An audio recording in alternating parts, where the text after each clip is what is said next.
and the gate swung open, and my colleagues and I went out, and I noticed that the gunman outside the gate went out into the street at great risk to themselves and just started unloading their AK-47s at the building across the street. That caused those guys to duck.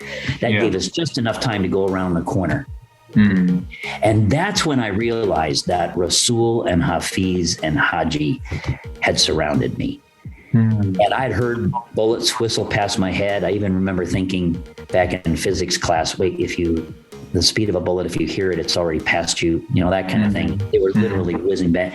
But after we got out of the heat of that, I noticed that Rasul and Hafiz and Haji had surrounded me, so that if a bullet had been meant for me, it would have got them. Wow. And I just began to weep. Hi guys, welcome back to Raw Mission, where we hear inspiring stories from Jesus followers whose passion it is to make disciples, plant churches and catalyze movements in Jerusalem, Judea, Samaria, and to the ends of the earth. I'm Matt, your host for this podcast, and in today's episode you'll be hearing from Jeff, who tells some incredible stories of bullets flying, planned attacks on believers, and God's amazing protection from his years in Afghanistan and Pakistan. He and his wife have been with Frontiers for 34 years in various places, and they've got so many stories to tell. Well, Jeff, it's so good to have you with us today. And we've got so many things to cover. I'm really excited to hear some of your stories. You've lived in many interesting parts of the world, Uzbekistan, Pakistan, Afghanistan, India. But where are you from originally? Well, originally from Southern California, out in the Mojave Desert, kind of east of Los Angeles. And both my wife and I grew up in the same small town. Okay. And you got married pretty young? 23, 24, somewhere around. Yeah. So. Yeah. And you headed out to the field, if I remember rightly, quite soon after getting married.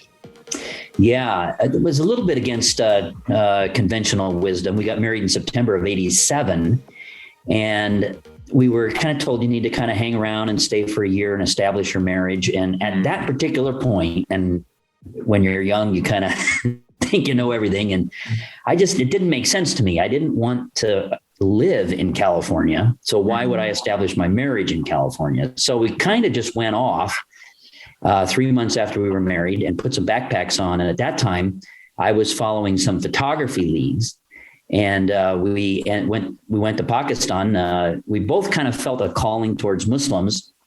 And I'm telling you, Matt, we literally pulled out a map and thought, you know what, there might be some Muslims in Pakistan. And we got there and it's like, oh my goodness, they're everywhere. And I had some photography leads that I was pursuing. And we ended up in Peshawar, Pakistan in 1988, and rest is history, as they say. But with the marriage, it worked out well for us. I'm not saying everybody should go to the field after 3 months, but for us, it worked out well. We entered into a new country, which was exciting. It was a new marriage, which was exciting. We held on to each other. We learned together, and so for us, it was just a fantastic time. So we put our roots down in Pakistan. So when babies started to arrive, it kind of felt natural just to have our kids in Pakistan. So for us, it worked out all right. Right. So you got 3 kids. You had them all there in Pakistan, did you? Well, we have 3 kids. Yeah, our oldest son was born in Abbottabad, Pakistan, just outside of Islamabad. I know it well. Yeah, and, where Osama bin Laden was taken out a few years ago. Yes, that's right. Just down the street from there. And he was born in 91, just as the Gulf War was starting to go. In fact, there were riots, and there was a crowd that was coming up to the hospital. And my wife, Roxanne, of course, got a big basketball inside of her, and the guard comes in and says, we might have to leave in the next hour. And she said, oh, I'm not going anywhere. He said, well, okay. And then they stopped about a mile away. So Daniel was born in 81. Now our daughter was born back in California on a trip back. And then our youngest son, Kyle, was born in Peshawar. And so 2 of our 3 were born in Pakistan. Okay. Wow. That's cool. So in those early days, I mean, that was around the time when Frontiers was just starting. So did you go out before you'd heard of Frontiers? Yeah. I, as a photographer, I heard Well, he's a political talk show host on the radio. I love radio. And Dennis Prager is his name. And his wife had just returned from Pakistan, where she had gone in with an organization called International Medical Corps. And the thing about International Medical Corps was that it was started by a Jewish surgeon, the head of surgery at UCLA Medical in Los Angeles. And she went in with him, and International Medical Corps set up these medical MASH units going in with the Mujahideen. The Russians were in Afghanistan at that time. And I went down to Los Angeles and heard her speak at a Jewish temple. And I went up to her afterwards and I said, oh my goodness, I am a young photographer. I would love to be able to go in with, the Mujahideen and see how these medical, I'll pay my way. I need photographs. And so she said, well, yeah, let me connect you with International Medical Corps. And so they had a representative in Pakistan at that time, Peshawar, Pakistan. And so I contacted this guy and he said, yeah, come on out. And so that was really the impetus for us going. Now, at the time, our Lutheran pastor, we were raised Lutherans. At the time, he said, you can't be a missionary worker and be a photographer. Now, that was my identity. In those days, I couldn't think of, like, what am I going to do? Learn how to shear sheep? Or I was a photographer. That's who I was. I couldn't separate that out. And he said, no, you've got to go to seminary. You got to do all this. And at that time I thought, I'm done with school. And so I kind of hung on to that International Medical Corps idea. And so we pursued that. And so when we arrived in Peshawar, Pakistan, we went and saw another Jeff, who was their rep. And he said, NBC television had just been here. BBC had been there. We're not sending any more units in for about 6 months. And I said, oh man, I came halfway around the world to go in with you guys. And he said, well, you can help pack medicines. And then we left and we got out to the gate. And this was one of these moments, when you look back on your life, you go, a pivotal moment. And I can still remember reaching for the gate and beginning to pull it open. And Jeff comes back out of the house and he says, hey, by the way, are you guys churchgoers? That was the term he used. And we said, yeah. And he said, well, the International Church meets tomorrow. It was on a Friday. They meet on Fridays then. And so the next day we went to the International Church service. And that's when our lives changed. We met leaders from OM and YWAM. Remember now, at that time, 1988, the Russians were in Afghanistan. About 1 million Afghan refugees were in northern Pakistan, and a lot of Christian aid agencies were there and organizations. And I began to meet, like I said, OM, YWAM, World Vision, all these organizations, and began to develop relationships. And it was a gentleman from OM that invited us to live at his house. And in the process of living at his house and engaging with the community and beginning to photograph, that I met somebody from our current agency. And they said, hey, you want to join our team? And then we joined their team. Right. Now, the interesting thing here is that I was doing some photography in those days, some slideshows, if you remember those. Yeah. And I needed some place to develop my film. I was doing black and white. And he said, there's this organization called the Afghan Media Resource Center down the street. Why don't you go talk with them? So I went over there and I walked in the door and I could smell the black and white developer. I could smell the chemicals, and it was a room full of Afghans all doing photography. Wow. And I thought, man, this is fantastic. And so I just started hanging out there. And in those days, they sent cameramen in with the various Mujahideen groups. They'd come back, they'd edit the footage, and then they'd send the footage to ITN, BBC, and the US networks. But they needed somebody to help them with their shot lists and English. And so I just started hanging around. And eventually the head of this organization stepped down, and another guy came in and he said, would you like a job here? And we had enough money to last for 3 months. And so I took that job, and it allowed us to stay for a couple of years in Pakistan. So yes, you can be a worker on the field and you can be a photographer. And God was very, very gracious in that.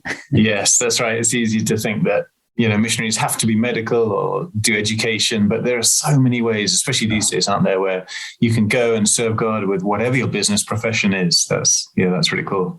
It was actually photography that kind of pulled me into missions. Back when I was 19, I got a job working on cruise ships as a photographer and started that really gave me kind of a travel oh my goodness, the world is huge. Prior to that, I'd never really been out of California. And I started reading books. I started photographing. And on a trip down to Brazil one time, all down the coast was this cruise. I read a book about India and I thought, oh my goodness, I got to go to India next. And after I worked on cruise ships for a couple of years and had saved up money, I just went off with a backpack and roamed around India for 6 months. And when you do that, you pick up traveling companions here and there, and a number of Hindu guys were with me. And I was following the news and keeping an eye on the Russian invasion in Afghanistan. And I said, man, I think I'd like to meet a Muslim. I think at that point, I could never remember having met a Muslim. And the Hindu guy said, oh my goodness, Muslims are very bad people. Like they eat babies or, this kind of stuff. Gosh, yeah. And I thought, oh my goodness, I got to meet these people. And so I went to Delhi and I met some Afghan refugees, and oh my goodness, their faces were beautiful. The lines in these guys' faces were incredible. And the stories they told of how they escaped from the Russian invasion were just amazing. And God began to pull my heart towards Muslims really through the camera. And I went back in 85 and then went back, had an exhibit of my photographs, met my wife, and then eventually ended up back in Pakistan. And so in a lot of the countries we worked in, our visas and the work that we did in those countries were all around photography. That's really interesting. Yeah. There's probably not many places on earth that are as fascinating to be a photographer in as India. Okay. Yeah. So give us some of those early impressions of life in Peshawar. Well, I think a couple of things really struck us, and it was the way that people from all different walks of life, different theological backgrounds, different countries, different ethnicities, all work together. We kind of grew up within a certain, we grew up as Lutherans. So we went to a Lutheran church. I went to a Lutheran school. Everything was Lutheran and everything was American. And then we get to Pakistan and we meet Brits and Aussies and New Zealanders and the French and Italians. And we meet people from different AOG and Brethren and just the entire rainbow colors. And it worked. And it sounds crazy now, but we would leave fellowship services, and Roxanne and my wife and I would just say, "This must be what heaven's like." It's like, it worked well, and the little church there was elder led, and it was different speakers each week from different evangelical strains, and it just worked. And it was really a beautiful time. So for 2 years, we really sat at the feet of these veteran field workers, and Barbara Lewis had been in Pakistan for 30 years, and Trudy Winkleman had been in Iran for 40 years. She was in her 70s or 80s at that point. And on days when we thought, these 20-year-olds, when we thought, we can't do it anymore, we'd look up and there'd be Trudy Winkleman chasing after a bus. As you know, Pakistani buses don't stop. They just kind of slow down. You have to chase after them. And we'd go, well, okay, I think we can make it another week. But Gordon Magny, and oh my goodness, we got a list of our heroes, but really that was our seminary. And it was really a fortunate time for us of all of those veteran workers kind of all in one place, focused on serving and ministering to the Muslim Afghan refugees at that time. Right. Yeah, that's powerful. So we can learn so much from those who've gone before us. It's good to get trained and prepared well here. And I'm a big fan of, All Nations Christian College, where I did a couple of years study and so on. But you learn so much more when you're on the field as well, don't you? And to walk with people, whatever you're trying to learn, culture, language, how to do evangelism with Muslims and share the good news with them. Yeah, there's so much just to hang out with people who do it. Yeah, absolutely. And I mean, this too. I mean, at the end of the day, you'll never be ready. There'll always be another course, another thing. Exactly. So I too am very much for training. I mean, we went basically knowing nothing and got all of our training on the field. So I'm not necessarily advocating for that. But at the same time, you will never be ready. At some point, you just got to take that step and grab onto the Lord, and then the adventure begins. So what were some of the hardest things for you, whether it was there in Peshawar or when you moved across into Afghanistan? Yeah, I think it was the level of suffering that we saw, which really kind of whacks you up against the head. And I had never been in a war zone before, so that was another. But the just the level of suffering and violence that comes with war as well. But through that, we saw the beauty of the Afghan people. Again, we were in Pakistan, but our focus was really with the Afghans at that time. And then eventually in 1993, we moved up to Mazar-e-Sharif in northern Afghanistan and did a little media center there and worked with an NGO as well and led a church planting team. And living amongst Afghans and hearing their stories of the Russian invasions. But then, of course, if you remember, once the Russians left, Afghanistan deteriorated into a civil war. And I mean, you couldn't go much more than a mile in any direction, and you'd hit a checkpost, and different commanders held different places. And just the level of violence that we witnessed and the suffering. But yet through it all, how the Afghans cared for us and loved us. Probably the pinnacle moment for me was in the summer of 97, when I was at our office, and my family and actually our entire team had gone to Pakistan for some training, and myself and my colleague Brett, an Australian gentleman, had come back into Mazar because we had projects we were running. And one day at the office, my office manager, Rasul, came in and said, because they started hearing, which was normal in Afghanistan, but it just kept building and building and building. And he said, there's a firefight that's breaking out around the office. And so he said, we need to hunker down. And it was two rival gangs, two rival commanders fighting. And if you've never been in a war situation, the thing is, it's the noise, kind of the constant noise that happens. And I began praying, and I was asking God, how are we going to get out of here? And I was thinking, do we try to tunnel out, dig out? And then I felt the Lord say, Jeff, trust Rasul. That was my office manager. And shortly after that, Rasul came in and he said, I've got a plan. I've got an idea. And I said, okay. I said, I've just been praying, and I think the Lord told me to trust you. What's your plan? He said, we're going to go out the front gate. And I said, you got to be kidding me. The noise, the volume, the shooting were all right outside the gate. Wow. And what had happened was some of the troops had banged on the gate and had wanted to get into our office compound because we had a second floor and had given them advantage on the other guys. And Rasul told these guys, he said, you can't come in here because we have a guest.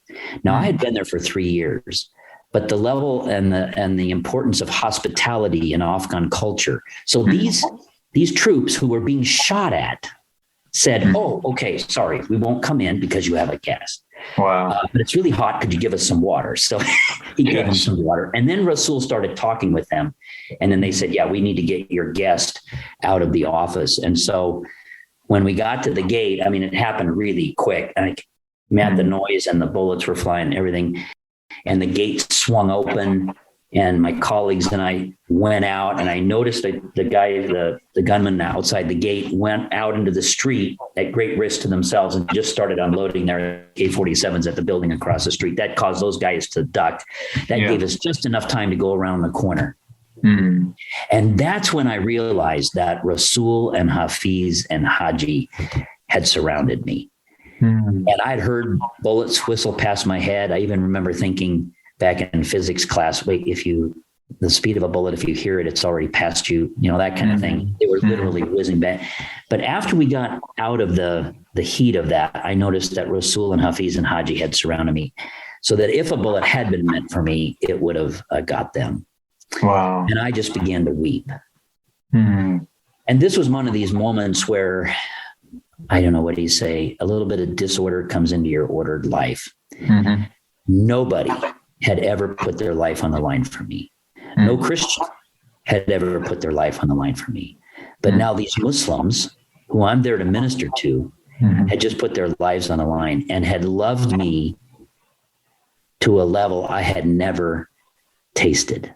And to be honest, Matt, it caused my entire faith to shake.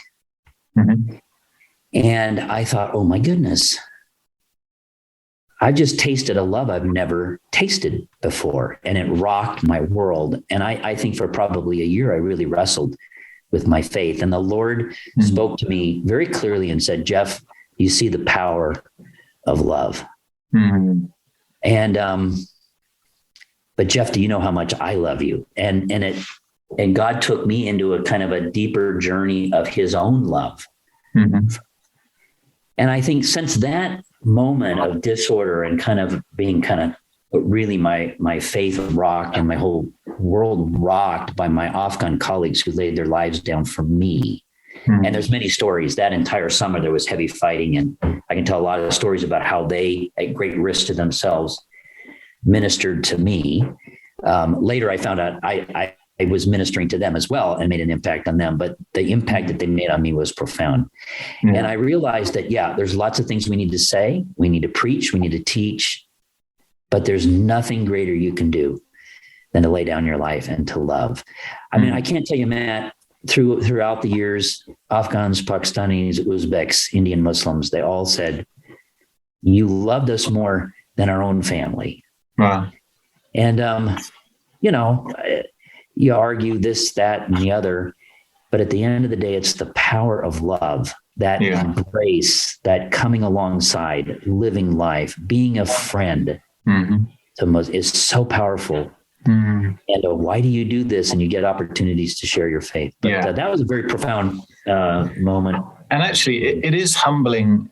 I can see absolutely what you're saying there. That's such a reflection of Jesus' self-sacrificial love, isn't it? When you see that very story you've just shared, somebody putting themselves on the line for you, that's a microcosm of what Christ did for us all on the cross. But it's also really humbling to be able to accept that and see the beauty of God's creation in all people around us, and to receive lessons from other cultures as well. That's powerful too, and just say, wow, they have something about hospitality.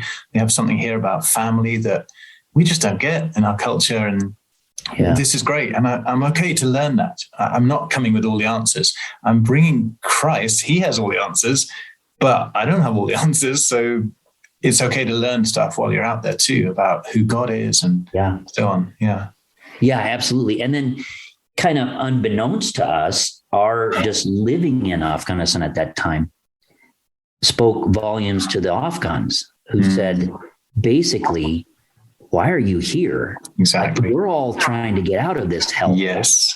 And you've left the land where the streets are basically lined with gold. Why? Yep. I had the same questions. Yeah. And so there was a love that was behind that. So we were able to share that. And then they were impacted by our love. So it was kind of a mutual impacting of love from both sides. And of course, in our mind, it's like, well, we just came and we wanted to love you guys, but they were impacted by that. Why would you come here? Right. And it gives you incredible opportunities to come alongside them and share. Yeah. What would you say? What were some of your I'm sure you said different things at different times, but what were some of your answers for that question? Well, and a lot of times it was connected with well, you must be here because you're getting a salary. Yeah. The NGO is paying you, because they knew how much the UN workers were getting paid, and they were getting paid their normal salary plus wartime salary. So they were making it good. And I said, no, we don't take any salary from our NGO. So that all the money that goes to the Christian NGO goes to the work. So they couldn't quite figure that out. And they would say, well, but you got money. So how? They couldn't figure that out. And I said, well, you know what? We have friends and family and churches back in America that wanted to make sure that we could come and serve here. And so they give us money to be here. Yeah. I'm telling you, I've seen battle-hardened mujahideen begin to tear up. Like, I'm just amazed. Now, I may not have said it that way to an immigration or a customs official, but you answer obviously people in different ways to our neighbors. Yeah, and it's the love of Christ and Jesus. We're followers of Jesus. We tended not to really stand on the word Christian a lot, because their view of Christians is more cultural Christian. But we're followers of Jesus.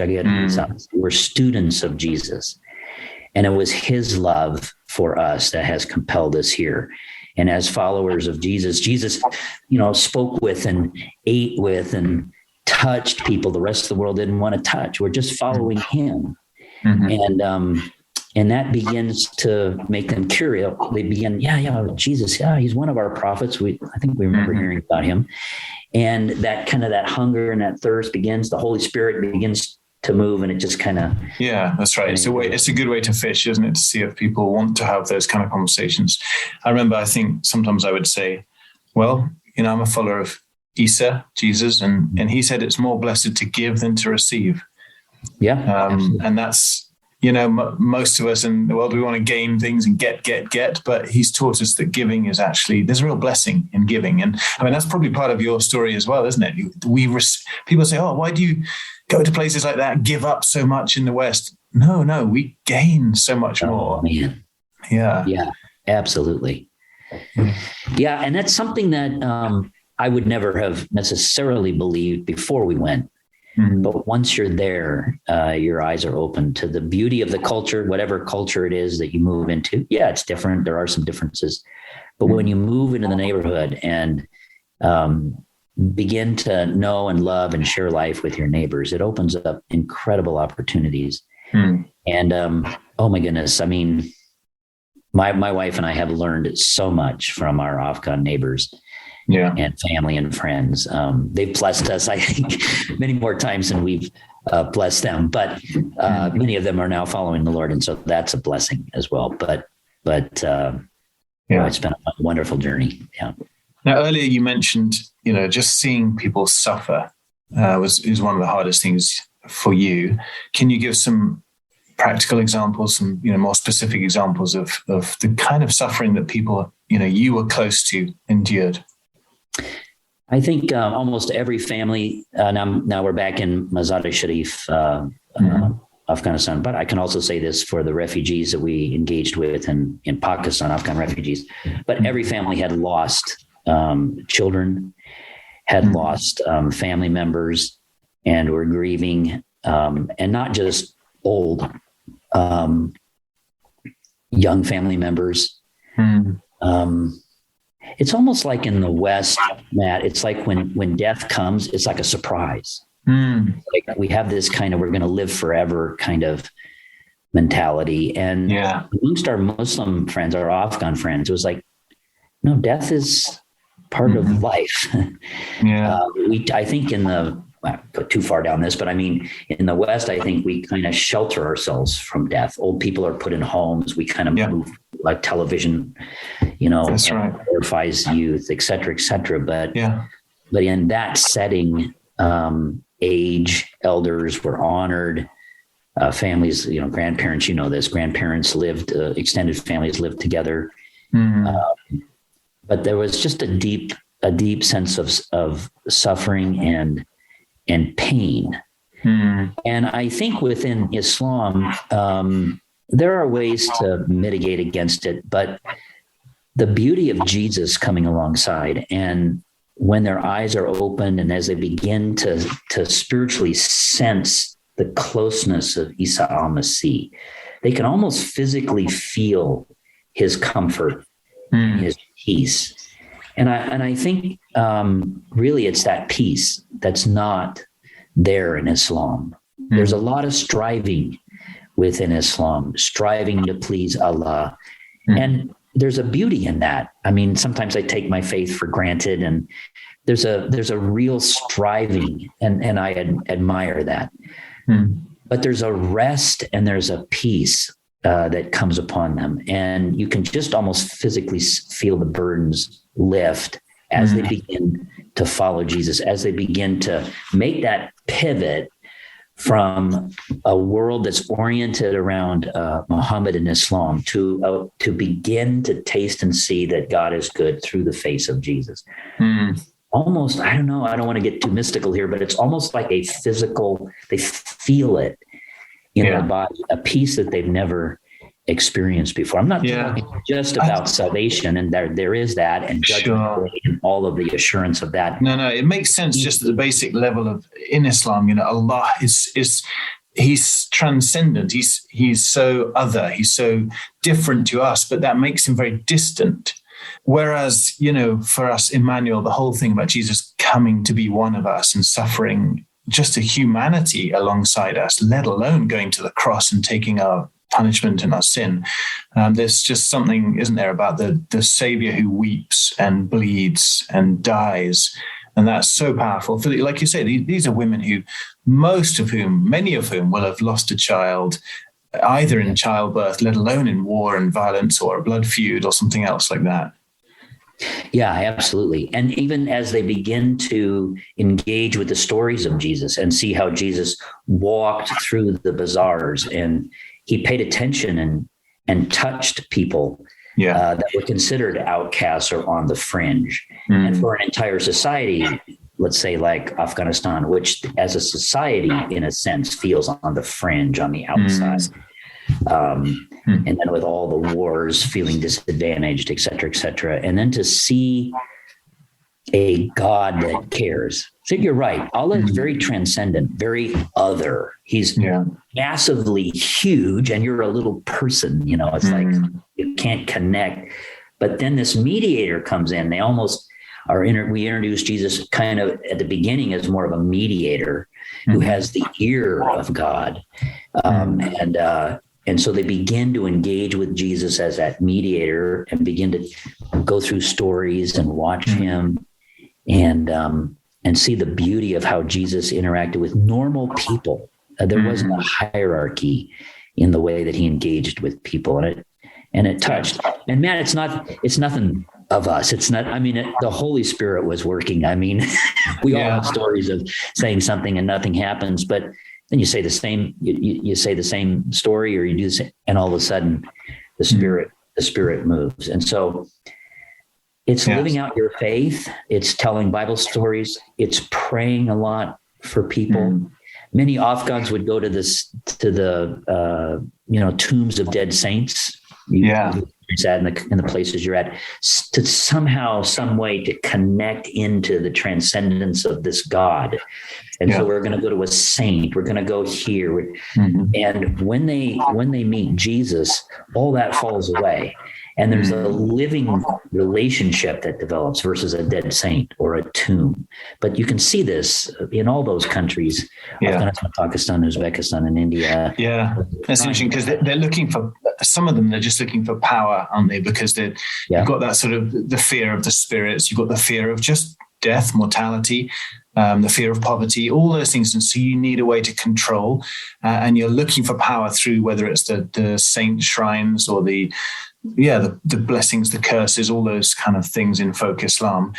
But that alongside looking for power, but also within Islam, there's that very much sense that the best you can be is a great slave of God, isn't it? Because it's about duty. And he may be pleased with you if you really buck your ideas up and pray properly 5 times a day and so on. Hopefully, he might let you into his presence one day. But to realize that, hang on, through Jesus, you can not just have a mediator who cancels your sin and your guilt, but and takes away your shame, but brings you to a place of honor that involves being a son, a daughter of the living God. That's just so radical, isn't it, for Muslims to think about? Yeah, and you're absolutely right. When Jesus says, "I call you friends," that's an impossibility. God can't be friends with a human. Friendship is more of a mutuality. And so there's nothing in us that can span that gap, but Jesus reaches down and pulls us up to a mutuality that is improbable, if not, it's impossible. And so, when my eyes are open to that, and when a Muslim's eyes are open to that, it's profound. It's a God who cares. As you were speaking there, I was reminded of a time when we first got to Pakistan. And again, this just shows our ignorance when we first got there, but we had Pakistani friends over and we'd have meals and put the mat out. And when they would leave, we'd be cleaning up, my wife and I, and we'd notice some sticks in the corners of our room. And I thought, oh, they must have left their sticks. And then we'd have another family over and there were sticks in the corner. And I thought, I wonder why they keep leaving their sticks in the corners. And so again, we used that obviously as a learning opportunity and asked somebody, what's the deal with the sticks? Yeah. And they said, oh, those sticks have been blessed by an imam. And they're to protect you from the evil spirits, because there are evil spirits and jinn in every house. And they're in the corners of the room, because from the corner of the room, they have a vantage point to the entire house. Interesting. And I'll tell you, Matt, it just made my wife and I just weep. That they cared that much about us, that they wanted to protect us in the only way they knew how. And the only way they knew how was to take some sticks, get them blessed, then bring them to our house and put them in the corner. And it really, it profoundly affected us to the level of how much they cared for us, even in those early days. And so that was also opportunities to share about Jesus and the actuality of jinn and evil spirits. And many times in the West, we just dismiss them as a guy with a pointy head and a spear or whatever. But there is a reality, this in this of the spirit world, in the Muslim world, that we can't dismiss, and they're there. Yeah, definitely. So to see, I mean, gosh, if we had pictures, we could show you. Of course, you've seen them, but Afghan ladies would sew little yarn on their kids' clothing and amulets, which hang around the neck, which are Quranic verses that are prayed and blessed about. But these colored yarns that are all on the kids as they're jumping up and down and playing, the yarn moves, that scares the spirits away. And you begin to see how much of an Afghan woman's day is spent to try to keep the evil spirits at bay. And as you said, to control them. Well, not just to control them, but to keep them at bay. And this is a reality that we stepped into. But yet that's a reality that Jesus experienced as we watch him in scripture and walk around. He engaged with the spirits. And so in many ways, we have to present a Jesus that comes with power. Because if we present a Jesus in just words, they'll go, yeah, that's fine. But that big hairy thing in the corner, what am I going to do about that? If you don't have an answer for that big hairy thing in the corner, your message is hollow. And so that was that was a learning experience for us good Lutherans. We didn't talk about, hairy things in the corner and that kind of thing. But the power of Jesus when he moves in the neighborhood, and the freedom then that our Afghan neighbors and Pakistani neighbors had without having to go to all of this trouble to keep evil spirits, but in the name of Jesus could clean out. And the power of that was that must be fascinating for us to see. It must be a huge testimony when someone's come to Christ in a place like that, and suddenly they're not doing all these little rituals, and everyone's thinking they're going to be taken out, they're going to be sick all the time, or they'll die because they're not appeasing the spirits. We had an amazing experience early on. So now we're back in Pakistan. We're in Pakistan. And again, we're working with Afghan refugees in Pakistan. And this is early on when we first got there. We got to meet a German family, a missionary family there, and began hanging out with them. And they were wonderful prayer warriors, and we're learning all about prayer. And they had an Afghan gardener at their house, Wahid, and he would come to their house and live with them during the week. And then on the weekends would go back to the refugee camp. And over time, he began to read the Bible and began to follow Jesus. And then one day, he normally didn't do this. And I don't know if he forgot or he did it on purpose, but he took his Bible back to the refugee camp. He had never done that before. And his mother found the Bible. And she did what a lot of mothers do. Oh boy, you're going to be in trouble. Wait till your father gets home. Well, his father was on jihad against the Russians and was going to be out for a couple of weeks. But the family said, well, you're in big trouble. So when he came back to the German family, he shared this. And then the German family said, would you pray for us? Or we didn't know what to do. And then word came back at one point that the father had returned. Now, the NGO that we were working in was also working in that refugee camp. We had colleagues that knew the father. He was a very, radical mujahid. He was involved in jihad.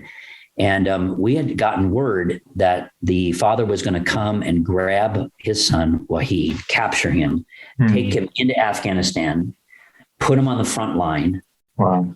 Because he had rightly realized that his son had become a Christian. He thought he was going to be damned to hell now that he was a Christian. So to rectify this, he was going to capture his son, take him, force him into jihad, and that's the only way. Die in jihad, go directly to paradise. Yeah. Okay. And so the German family said, we'd gotten word that on this particular weekend, we sensed the father was going to come and get him. And so they said, would you come and we're going to spend all night praying? Well, we had never prayed all night in our life. Yeah. The world. And, but when you have a situation like this, you have motivation to do that. Yeah. So we began to pray, and about 1 o'clock in the morning or so, Wahid went off to his room and went to sleep, and we continued to pray. And we were pretty certain that the father was going to come on that night. And the next morning arrived, and nothing happened. And we're sitting there, and Wahid comes out of his room, and he had a dream. And in his dream, Wahid is sitting on his khantafta, his little cot, and beside him is Isa al-Masih. And Isa takes a candle and lights it and gives it to Wahid. So now Wahid's sitting on his bed with Jesus beside him in silence. And all of a sudden, pow, the door opens up and these Afghans come in and they blow out the candle. And Wahid wants to get up and start fighting them. And Isa al-Masih, Jesus, just grabs him by the shoulder and gently pushes him down. Doesn't say anything, just pushes him back down, relights the candle. Now, this goes on over and over and over, kind of like dreams, got just over and over and over. Each time they'd come in, blow the candle out, Wahid would want to get up and fight. Jesus would push him down, relight the candle. And the interpretation of the dream from Wahid is, it's okay, Jesus is going to protect me. No problem. It was a couple of weeks later that we were doing some work in the refugee camp where his father was. And Wahid, there was no problem. Everything was fine.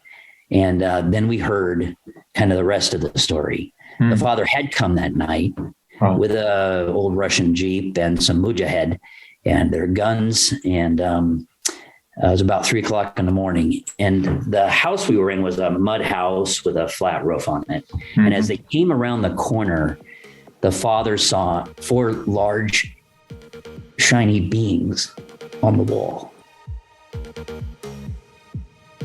If you're enjoying this podcast, why not give us a 5-star rating so that more folks can hear these inspiring stories and join us in praying, sending, giving and going? Or how about inviting me or one of my colleagues to speak at your church? I'd love to hear from you. Email me on matt@frontiers.org.uk. And now back to the podcast. The father had come that night with a old Russian Jeep and some mujahid and their guns. And it was about 3 o'clock in the morning. And the house we were in was a mud house with a flat roof on it.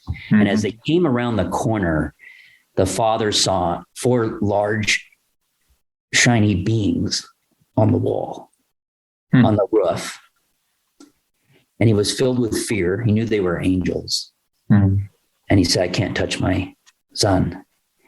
And he went away. And a word came out through the camp then, the refugee camp, don't mess with Wahid. Angels are. Wow. That's amazing. And then, I thought, this is a 16-year-old Afghan gardener. He's an insignificant kid in the world's hierarchy. Yeah. A 16-year-old Afghan gardener is nobody. In an isolated country in a small part of the world that meant nothing to the hierarchy of the world, the creator God of the universe would move heaven and angels to protect it. Wow. This is the God we worship. It's like, but this is the God. He sees. He heard Hagar in the desert. Yeah. When nobody else cared about her, when she was kicked out, when she was abused, God shows up. He heard Hagar. He found Hagar. We worship the God who finds people, who hears people, sees people, and who can protect us wherever we are. And that, what an encouragement for us, or for someone thinking, could I go and work in a country like Afghanistan? Yeah, I mean, if God is your protector, if he is your shield and your fortress, if these things are reality, not just psalms we sing or songs we sing, then of course we can go. It's the safest place to be in his will and in his care. That's brilliant. What a story. It's just the love of the Lord for his people, and I'm just beginning to scratch the surface of it. Yeah. And there'll be so many occasions where, the Lord may have done similar things for us and we have no idea. The beauty of that story is somebody saw and you found out what they saw as well. Yeah, I love that. Amazing. Thank you. Yeah, we had another experience at a Christmas pageant. Now, in those days, so we're still in Pakistan here, and reaching out to Afghan refugees. And we had colleagues that were working with Pashtun poetry and other things. We used a lot of Jalaluddin Rumi's poetry, and one of his main poems, or one of his poems, is where he basically says, I can stand being separated from my wife. I can stand being separated from my children. I can stand being separated from my friends, my country, etc. But I cannot stand being separated from you, O God. And that was put to music. And that was basically the theme that kind of went through the biblical story about being separated from God and Jesus, and that was woven into a Christmas story. And so we had animals, we had camels. I mean, it was a major production, and it was in the courtyard of an old Pakistani church in Peshawar. And so we had a 4-day, we were going to run the show for 4 days, and my wife was involved with it. My role was, as a photographer, I was in the back with the cameras and working with the lighting, and it was really doing the videography for it. And so the first night we set up 200 chairs and 200 Afghans came. And the Pakistani Christians that we were working with were pretty fearful. They kind of stayed inside the church, and they brought out some tea a little bit. And the next night we got word that more were coming, because a lot of people said, oh, this is fantastic. This was a lot of fun. We're going to invite our neighbors. So the next night, about 400 came, and then it was 500. And then we got to the last night, and Pakistan Television had contacted us, and they had heard about it. And they said, we're going to send a crew to film the last night. We were over the moon. I mean, this was fantastic. We set up close to 1,000 chairs, maybe 800, 900 chairs. And people started filing in. Pakistan Television was there setting up their cameras, and everything it was beautiful. And then it started to rain. And okay, so some of us went behind the stage and started to pray. And the harder we prayed, the harder it rained. And every strain of faith was back there. Some people were claiming blue sky, and some were claiming dry ground, and others were praying on their knees, and others were hands. And we just threw at the Lord every way we possibly could. I mean, we had spent years preparing for this. This was the culmination. This was Pakistan Television was there. And I'm telling you, Matt, the harder we prayed, the harder it rained. Now there's rivers of water running down. Now it's dangerous because we got electrical wires, we got lights, we got all kinds of things. And now, unbeknownst to us, all these Afghans, they're not going to sit in the rain. So they go inside the church. Now, for many of them, they've never been inside a church. Now, not that there's anything special about a building, but inside the building were Pakistani Christians. And many of these Pakistani Christians had never really come face to face with Afghan Muslims in closed society. There's a lot of fear there. Yes. And so the Pakistani Christians began to pray, and they were quite nervous, but they began to do what you do. You start serving. So they started serving tea. They started talking. And so while us Christians were outside claiming blue sky and praying and getting what the Pakistani Christians were serving the Afghans. Wow. Now, eventually we had to cancel that night. And I'm telling you, I have not been so disappointed in my entire life. And Pakistan Television packed up their equipment and left. And of course, it was later that it dawned on us, the Afghans and the Pakistanis were talking. And on that night, more Bibles went out, more relationships were established. Years later, Afghans who came to faith would go back to that day when they met those Pakistani Christians. Wow. And but that's not the end of it. The end of it we heard later.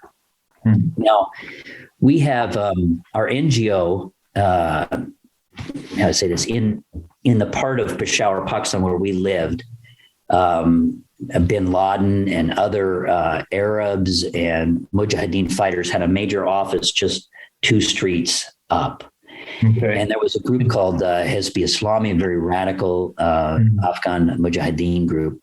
And they had gotten word that this event was happening. Now, one of the guys that was in this guest house, this Arab guest house, later came to work for us, and so this is how we got the story. He was serving as their cook. Now they had heard about these first 3 nights. They had heard that Pakistan television was going to be there, and so they devised a plan to come bust it up. And their plan was to drive a Jeep through the back gate and start lobbing hand grenades. Of course, it was going to be on television, so they'd get the coverage of television, and they were going to bust up this Christian event. And our colleague that was serving them tea was there on that day. And they were ready to go. They finished their tea, and they got their weapons, and they started to leave the house, and it started to rain. And as they got in their Jeep, it started to rain harder. And by the time they got down to the end of the street, it was raining so hard they could hardly see. And they said, it's not worth it. And they turned back. Gosh. Now, where I was standing filming this, the gate was right behind me. If they had busted in, we would be the first one. Yeah, to go. Gosh, that's so interesting. Yeah, you just never know. Our greatest moment of where we're disappointed and angry with God, he's doing a major miracle of protection. More relationships, more Bibles, deeper. Yeah, and all of that. Our lives were saved, but we were so devastated. The rain wouldn't stop. Oh my goodness, we worship such a good God. Yes. He's looking out for us. He's looking out for the Afghans. He's looking out for the Pakistanis. In his wisdom and sovereignty, he's able to take events like this and weave them into something very beautiful. Amen. Many times we only see it when we look backwards. That's right. Yeah. So it's the same at Murray Christian School in Pakistan that day of the terrorist attack in 2002. If it hadn't have rained, there would have been kids out on the playground when all those terrorists ran in with their guns. But when the rain came, that class went inside. That meant all the kids were inside. That meant when the terrorists came in, they were so confused they couldn't find anyone. They'd planned to come at break time when they knew children and staff would be outside. The rain changed everything. And you just think, looking back, wow, you knew what was happening there, Lord. Yeah. And the adventure that you're on when you go overseas, there's a reliance that you have on the Lord that is maybe a little deeper than when you're in your home country, because in your home country, you know everything, you know the systems, you know the bus schedule, you know everything. And then you're dependent on your neighbors for help. You're dependent on God and people. And I think it's that dependency, which is kind of going back to what we said, you'll never be ready. I don't think God ever wants us to be fully prepared, like I'm ready to go. There'll never be a day when you wake up and go, oh my goodness, I feel I'm ready for Sudan. Yeah, exactly. That'll never happen. I've got this. I'm going to plant churches and see Muslims come to Christ. Yeah. So not a good estimate. He wants us to be dependent, and oh my goodness, he's such a good father. And the stories that you will have and the adventures you will have with your Lord are just amazing. That's right. It's all in his hands ultimately, isn't it? Whether it's our protection, our safety, or the fruit of our work, that's in his hands too. We can't control that either, actually. And only in hindsight, it's the same story. Only in hindsight do we start to often get little glimpses. Oh, okay, actually, that was happening. God was at work there. And 20 years later, you start to see fruit emerging. And these are great lessons for someone thinking of going out to the field to dwell on and ponder on, that actually He is faithful. He is good. We don't always see it at the time. And we often feel angry, bitter, disappointed, wrestling with, no, it's not right, or it's not just, or it's not fair, or why did this person die, or so on. But actually, hindsight and God's sovereignty is what we, sometimes have to cling to. Yeah, I'm remembering the passage where Paul said that he's had many trials and many troubles in his life, and God has comforted him, and then with that comfort, he's able to comfort others. That's right. And then in 2 Corinthians 4, he says, we are hard pressed on every side, but not crushed. Yes. Perplexed, but not in despair, persecuted, but not abandoned, struck down, but not destroyed. So hard pressed, perplexed, persecuted, and struck down, right? But not crushed, not in despair, not abandoned, and not destroyed. And I remember early on, the one word that kind of spoke to me at that particular, and still does, is the word perplexed. We often think of Paul as, oh, this guy had it all together. I mean, he knew everything, but there were times in Paul's life where he was perplexed. That day at the Christmas pageant, we were perplexed. Why is it raining? I mean, a whole year worth of, we were perplexed. And this Wahid, this beautiful gardener, why would his father be doing? We're perplexed, see? And we don't, like you said, we just don't see everything around us. And but I take great comfort in knowing that there were times when Paul was perplexed too. What he was seeing, what he was experiencing wasn't quite adding up, but he carried on. And then I think as we look back, then we go, man, now I see it. And that's, your story, you've been kicked out of countries, you've been shot at, you've had various things happen. And again, even for someone who's just launched off to the field and it all goes wrong, and 1 year or 2 years, they're back and they're back in the West going, what was that about?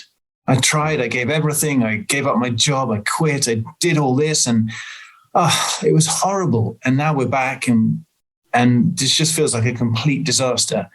Any perspective on that, having been pushed out of so many countries and had so many confusing moments? I've often thought I'm sometimes, jealous is too strong of a word, but sometimes you hear of people that have stayed for 20 years, 30 years in one country. Yes. Gone really deep in the language, really deep in the culture. That's not been our experience. Really, basically 3 years in a country and something happens, what happens? We get kicked out or, you may not want to invite us over for dinner, but basically, for whatever reason, every 3 or 4 years, God moves us on. So I think in our case, we were blessed with a general calling. We felt we were called, if you want to use that term, to Muslims. And so when we had a problem in Pakistan, you look left, look right, and you go, oh, you're going to Afghanistan? Let's go to Afghanistan. You go to Afghanistan for 3 or 4 years, you get kicked out of there. You go, well, where are we going? Left, right, let's go to Uzbekistan. Get kicked out of Uzbekistan. I was arrested and deported out of Uzbekistan. You go, okay, where? Look left, look right. Oh, let's go to India. I really feel like we were blessed. If I had felt in my own narrative, my own story, if I felt we were called to Pakistan, when we got kicked out of Pakistan, I would have had to have done a whole hard reset. Yes. And so we're all products of our experience. I like to tell people that are going, okay, you can climb the mountain and seek the calling for the specific place and people. And sometimes God does give that. But I think he'll also bless you with a general calling. The Muslim world, which is what we're talking about today, but the world in general is so fluid. Yeah. Usually the place you land is not going to be the place you eventually end up at. Yeah, that's right. And especially in today's world. And so I think a general calling is an actual blessing. We didn't feel like we had to do a hard reset. Yeah. We just, I think that's a good word. And you could even take that back further, because ultimately we're called to be with Jesus. There's that little verse in the Gospels that says his disciples were called to be with him. And even before they do anything for Jesus, actually our first calling is to walk with the Lord. And, that trumps everything. And after that, then we have a calling to reach the lost, and serve the poor and all those things that are just good, godly kingdom things, that we're called into. So there's all of that to hold on to. And then if we're given a geography, great, let's go for it with our whole hearts, but hold it lightly because it may change. Absolutely. Well, and I think sometimes we do kind of elevate that geographical place to a position it probably should not be. That's right. Yeah. And it is God's grace and mercy and kindness to us to lead us to various places. Yeah. But in today's fluid world, I think for many that will launch and head out, they will have the joy of experiencing many different cultures, maybe. But it does require a mindset, maybe a little bit more of a nomadic mindset. But and for us, it was just we would move into the neighborhood, and we're here, and until God moves. And you try to be as present as you can be, and dig deep into that culture and relationships as you can, because you can't always think, oh, well, I might be kicked out next year. So because you're never going to really connect and learn that language properly. So somehow you have to hold this, I'm here, I'm committed, I'm present, and I'll serve the Lord as best I can right now. And then if things change, things change. And you can't control that, can you? Yeah, you've experienced that. Yeah, we've been there. Yeah. All right, Jeff, this has been a joy for me. Thank you so much for sharing those stories. I think we'll wrap it up there. But, thank you so much. It's been a joy. Yeah, great. And God bless you and everything you're doing now, mobilizing others to go to the nations and overseeing a lot of teams. I know you do that, and sending bases of ours around the world. So, the Lord always has things for us to do, doesn't he, wherever we end up. Yeah, sure appreciate you. Thanks so much. All right. God bless. Bye. Thanks so much for joining us today, guys. Do share this episode with others if you found it inspiring and challenging. Now, in our next episode, Jeff's wife, Roxanne, will be joining me, and she'll share some powerful and moving stories. For more, check us out on our website, frontiers.org.uk, and on all social media platforms @FrontiersUK. Have a great week, and don't miss that next episode.